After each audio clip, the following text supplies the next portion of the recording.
and I'll send you the link.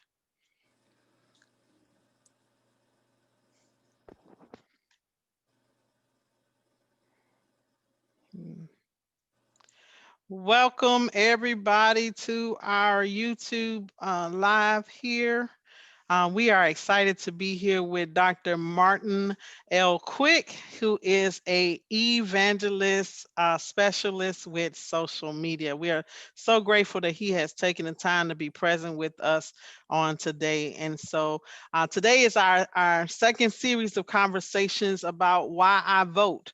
This is an election year, and there's a lot of stake on this election year, and Midlands Mediation Center has chosen to dive in and really mobilize the vote in our community. And we believe many people don't vote because they really don't know what to vote for or how to vote or why it's important to vote. So we're asking people from across the community to join us in this conversation to share with us their story as to why it is that they vote. What have they learned through their community about voting, and how can we motivate other people to vote? So I'm so excited to have Dr. Quick here with me today. Welcome, my brother. How are you? Hey, how's it going, Cabrina? I'm Eh, happy to be here talking Thank about you this so subject. much. I'm so glad that you're here. So I'm gonna dive right into the questions. Our first question is, why do you vote? Why do you vote? Well, it's a complicated answer, but I'll try to make it simple.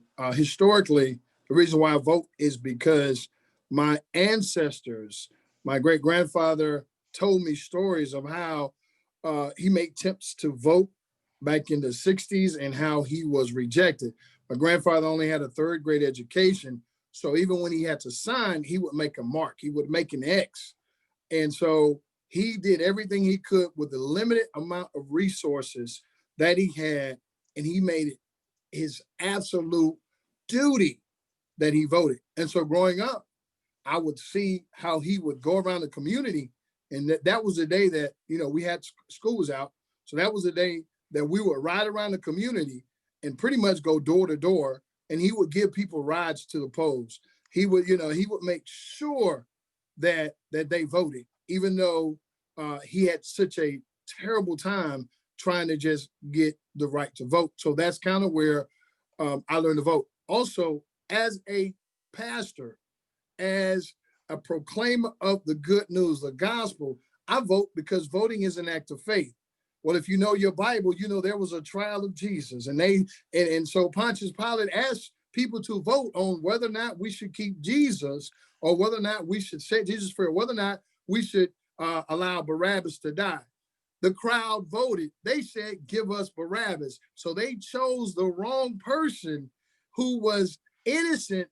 They allowed him to die. But through God's grace, God died, but Jesus came back. And so, based on my theological insight, knowing that Jesus was very political because he was against the whole Roman Empire, he came against that. So he voted on the cross. He said no to them. So I'm saying that we have to vote. It is an act of faith. So when people tell you that you need to separate your politics from your religion, how can you do that when Jesus was against the Roman Empire who oppressed the people? The Bible was written by oppressors who were oppressed, not by the oppressor. And so to me personally, when it comes to me being a pastor, voting is an act of faith. It is my opportunity to say, I'm going to vote with my theology Oh, with my theology. It's going to be grace filled. It's going to be all about what Jesus said in the whole Beatitudes. I'm going to be all I can be with the Beatitudes. Blessed are the poor, all of those. And when I cast my vote, everything that's in me that I'm called to be as a pastor and a follower of Christ, that's how and why I vote. oh, thank you so much. That was full. That was a lot, and I appreciate it so much. And so this voting, I love the thing that voting is an act of our faith, and that is an awesome concept that I really haven't heard articulated lately. But a second question is, How did your family or your community shape this passion that you have for voting? I heard you talk about your grandfather, but Mhm. what was it? What lesson did they teach you, and how did you learn that voting is important and that voting is a part of our faith, and that is something that we're supposed to do, and is not something that we should take for granted? Well, I think some of it was the number of family members that went to World War II. And when they came back, they were supposed to be giving special monies to purchase homes. As you know, that was one of the greatest transfers of wealth in America. That my people who fought in the war, some were drafted to fight in a war against a country that didn't love them. And when they came home, they weren't given the opportunity, the monies that were given to the other soldiers. So that really shaped how I think how we look at voting, because we're like, okay, we've served in the military. My family is big and serving the military, but yet we can't vote. And so we pressed on to make sure that, hey, when we get the opportunity, if you have breath in your body, and as my great grandmother would say, if the Lord willing and the creek don't rise, you need to be there casting your vote. Because see, when I cast my vote, yeah, I choose a person, but what chose me was the pathway that my family forged for me and others who, like my grandmother said, I couldn't go on to the March on Washington, but I baked a lot of sweet potato pies so that others could go. And so voting for me and how it's so in my DNA was hearing the stories of how difficult it was, and just merely saying, look, America, be true to what you said on paper. And so every time I cast that ballot, I think about all my ancestors, from my great great grandmother Harriet, who was brought over here as an enslaved at 12 years old, who through the grace of God was able to acquire 300 acres of land and build a church on, a Methodist church on. I think about she kept fighting regardless of what obstacles she kept fighting. And so our fight is a little different now. We're depending upon others to cast a vote for those who can't speak for themselves. And so if you get an opportunity to just cast a vote, it's something, it's an act of faith. And I'll tell you, I'm so proud of my son and daughter. My daughter marched, and I didn't want her to because she's my daughter. But no, she said what happened with George Floyd was wrong. They went out and marched. My son watched the whole debate last week, and he said, Dad, this was real simple. I understood it. Now, I'm not going to say who was debating and who he was talking about, but underneath that was the fact is he didn't necessarily have to tell him as much as I showed him. Just like my people showed me, hey, you got to go to vote, because they're gonna be what they see. And he's engaged in this process with his friends. And I'm just, it just makes me proud to know that my children are interested in carrying on the legacy of our elders who literally died for the right to vote. Thank you so much for sharing. I mean, you just covered multiple generations of your family, not only past generation, but the future generation and the current generation that have this as passion toward understanding our democracy and the need for us to vote. And so I celebrate that with you and your family. So the last thing I want to know, a lot of people say, black people don't vote. Let's just be honest. Black people don't vote. Mhm. Why should I, as a candidate, be concerned about this community when they don't even take time to vote? And so, how do we then motivate people to understand how important it is that they vote? They may not get the candidate that they thought they were going to get, but when we exercise our right to vote, it speaks volume for our concern for community. So, can you share how do you feel we can motivate others to vote? I say, and this is multi-layered. I met a gentleman who was a veteran, 60 years old, in the mid 60s, that had never voted. And I said, versus, I could have easily said, I can't believe you're a veteran and you didn't vote. But I listened to his story.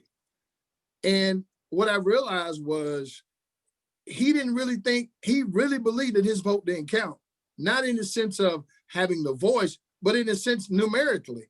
He was like, well, it doesn't matter. Well, if that's the only information that he had, then, how can we be angry at someone if that's all they had? Because I think the anger of trying to shame people, of vote shaming, isn't the answer. It's not the answer. We have to listen and hear people's stories, because immediately, if we vote shame them, you think people are going to actually go vote because you say, you're an idiot, you didn't vote. No, I don't think that's going to work. I think it takes listening to what he said. But at the end of the conversation, he said, man, now I'm proud to be able to vote. I get it now. I had another friend who didn't realize he had served his time, and he didn't realize that his voting rights were restored after he had done his probation. He just didn't know. He just didn't know. And so our, you know, our honest as middle class folk, because a lot of us, we have this middle class privilege as Black people, that we can't look down on people because they haven't voted. Our thing is to motivate them to get them to vote by simply saying, "This is my message. We need your vote. We need you." That's it. Not condemn them. Man, we need you. Man, I pleaded. If you saw I did a live one morning at 6 o'clock. I pleaded with people, please vote. I'd rather be vulnerable enough to say we need you than to be arrogant enough to tell people that they should vote and they're idiots for not voting.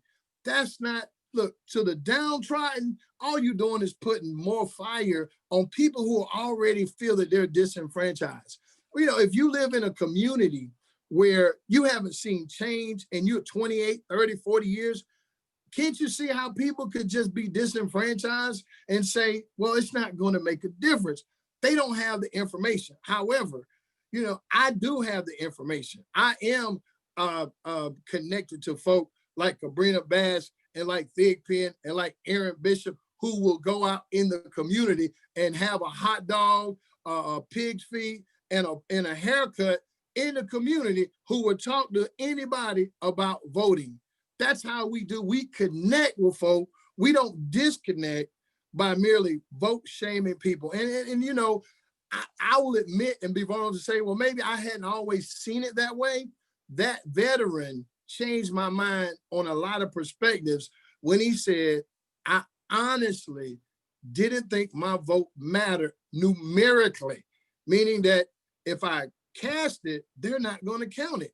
And from the history of the Tuskegee experiment, and I can name a myriad of things that have caused this type of distrust in the African American community, we need to make sure that we focus on not voter shaming people, but just saying we need you. I promise you, it will do more for them than you think, because they're often disenfranchised. And to hear somebody say, I need your vote, was really can be a difference maker for someone who has a vote. And when you say I need your vote, do you know anybody else? I mean, people will get on board. It just takes the right mindset. It takes the right spirit. And again, you can get more with sugar than you can with vinegar. And I know us folk can be really self-righteous about voting, but again, not everybody had a wife for quick like my great granddaddy who did that. Because there were people, if that were true, he wouldn't have to go knock on doors and get people up and say, you need to vote. So I take that same spirit with me that he showed me and said, hey, let's get people motivated. Let's make it exciting. Let's not make it a compulsory thing in the sense of it's kind of like Jesus. Jesus said, when you give, you don't give with reluctancy or compulsion. You give with love. And so let's push the narrative. Let's say we love to vote. We love to have you on board with us. We need you. That way we can change the narrative, because the old narrative hadn't been working. So, I know nobody likes change but a wet baby. Now we need to change the narrative and tell these folks, we need y'all. We need you. We need you. Thank you so much, Dr. Quick. This has been a phenomenal interview. I really appreciate you taking time out of your day, because I know how busy you are, to join us here at Midlands Mediation Center and to share why I vote. So to those of you that are listening, remember, we got why we got 27 days now. 27. 27 days now to get The to the new watch, poll. I call it the new watch night. The This is the new new watch watch night. night 2.0. Watch night 2.0. I'm going to stay up all night. I'm waiting. I'm going to be waiting when my change comes. Bless the Lord. So we got 27 days to really get our votes out. And we're here are encouraging you to plan your vote. Know what's on your ballot. You can go to scvotes.gov, check your ballot, put your information in there, and it will show you the ballot. Don't get to the poll and discover that you don't know who's on the ballot. Get your ballot, know your ballot, go to the polls and exercise your right to vote. But more importantly, when you go to the poll, take somebody with you. You're going to stand in the line, so why not stand with some people that you know? So have a I call it a parade to the polls. Get in your cars, go to the polls, stand in line together, bring some snacks because you don't want to get hungry. But more importantly, we just want to make sure that everybody in all communities, regardless of who you're voting for, we need you to vote. Vote and vote. Thank you so much for joining us. Thank you again, Dr. Quick, for being with us today. We really You're welcome. appreciate it. And if there's a long line, we're going to do the electric slide until we get in line. Let's go. Let's go, y'all. We need you. We need you. Love it.